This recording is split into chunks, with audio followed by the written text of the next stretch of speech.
Hi, and welcome back to A Life of Compounding Interest. Thanks for joining us today. Now, I wrote an article, it's been over 6 months. I think it was August of last year. And sometimes when I write things, it's on paper and out of my head. Not to say that the idea doesn't still hold true for me, not to say that I don't think about it every now and then, but daily life doesn't pull at those threads the same way and expand on them, and they don't constantly stay on my mind the way that the topic that I'm talking about today has.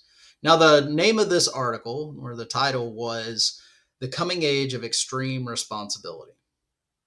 In it focuses a lot on the decisions that we are making and how basically all of our short-term thinking is finally starting to catch up with us.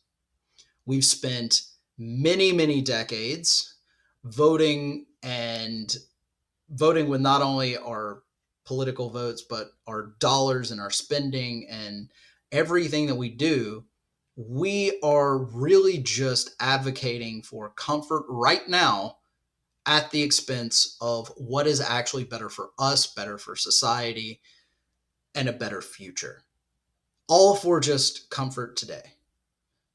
I really do use examples like everyone is all up in arms about Amazon and the way that they treat their employees, and how they're causing havoc in all these other markets, destroying mom and pops and brick and mortar and all. Everybody feels that way at some point or another for different reasons. And as soon as they feel that way, they think about Amazon and then they run and buy something else, because saving a buck or two and having 2-day shipping is it's too convenient to pass up. And that's just one example of the way that we are making our decisions constantly do not line up with even what we know is good for us. It doesn't account for the things that we're not thinking that far ahead. Now, this coming age of responsibility, I think, is more than just consumer purchases and our votes. I think it's the way that we act, because we have this coming age of extreme responsibility that people are feeling the weight of right now, whether it's with the inflation that's recently come about, whether it's the job market that many people are struggling with. The decisions that people are making are really having some stakes now. But it's more than just those individual decisions. It's how we act. We've dodged a lot of personal responsibility because we could. Since really, I really just track it back to the war, because post-war life is almost unrecognizable from pre-war life. We've given ourselves a lot of safety nets that, while they can be inadequate today, they really have given the population as a whole, I'm not talking an individual level, I'm talking the broader statistics, but it's given the population more security than ever in human history. Whether it's unemployment systems, or just medical advancements, food advancements, all of these little things that either have been built through government or just social advocacy has given us this backstop, where to the point where people don't necessarily worry about starving. And this always comes across as I don't know, just not as empathetic as people would like, but starving is not something many people worry about in the US. Now, food insecurity is a thing. Yeah, you may not get good food or healthy food, and most of us aren't getting healthy food, but there are ways to come into food. We are really good at producing just calories for people to consume. That didn't exist. I mean, just look at things like the Dust Bowl that were, 100 years off from now, and people were starving. People were moving because of those conditions that they couldn't get out of. Now, those same areas could have those same problems today, and with modern technology and modern empathy and effort, those people would survive. Maybe not great, but they would. That's not to minimize anyone's suffering by any means. There's plenty of suffering to go on in this world. But it is to say that there are safety nets. But I think those, even the inadequate ones that we're used to right now, they're going to go away. And I don't like thinking about the fact that they're going to go away. And maybe they'll just look different. Or maybe I'm wrong. But I don't feel like I can count on them anymore. Even times when I'm meeting with my financial planner, talking about the future, and they bring up, okay, and with your Social Security, you should have this. I have to stop and say, I need to see this plan without Social Security because I'm not fully confident it's going to be there, and that's not a bet that I'm willing to make. That's not something I think that I'm alone in. I might be unique in planning for it, but I think a lot of people my age and younger hear things like Social Security, which is supposed to be the safety net for those people who have been working their entire lives. And yeah, I don't think that I'm alone in not expecting that to actually come to fruition. And so I've started myself thinking this way just about, what am I going to do when all those safety nets go? What am I going to do when it's all up to me? When I don't have what I feel like is any support from my broader society? And that answer is, first off, be self-sufficient. Be self-sufficient and make those decisions today that are uncomfortable, that are not luxurious, to make sure that my future self is benefiting. And nobody else has any say in that. Just me. The way that I'm acting and spending money and saving money and planning ahead, all of that is up to me. The other thing is building that community that when things go wrong for me, I can lean into, because when things are going wrong for other people, they can lean on me. And just actually building that kind of community. And it starts so small. It starts so small as just being nice to people that you come in contact with. And I hate that I have to say this, is just be nice. I don't care if it's when you're stuck in traffic and you're just trying to get there faster than the next person so you don't let people over. Those kind of little behaviors are what break down that bigger social cohesion.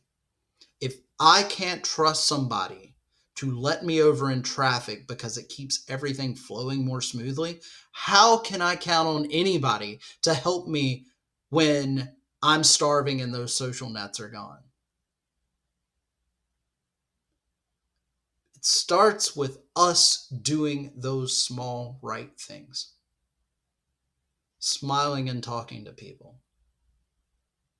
Letting people through in traffic. Listening to someone. Just being kind. Those little things have a way of working themselves into your entire life, and you start to feel what community is about. because some days you're just having a bad day. And that person that you've talked to before notices.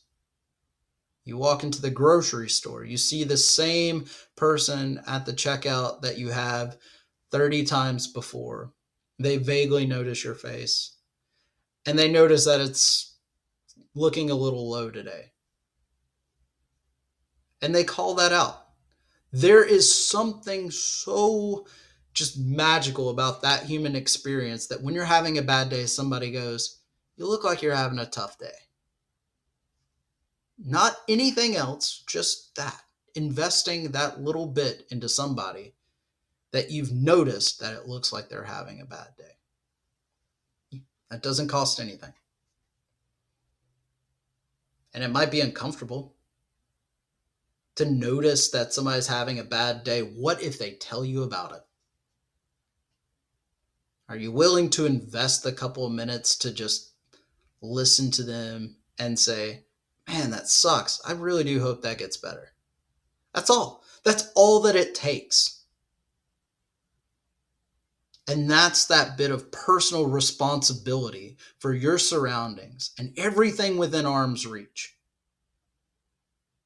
that you are going to have to survive this next phase.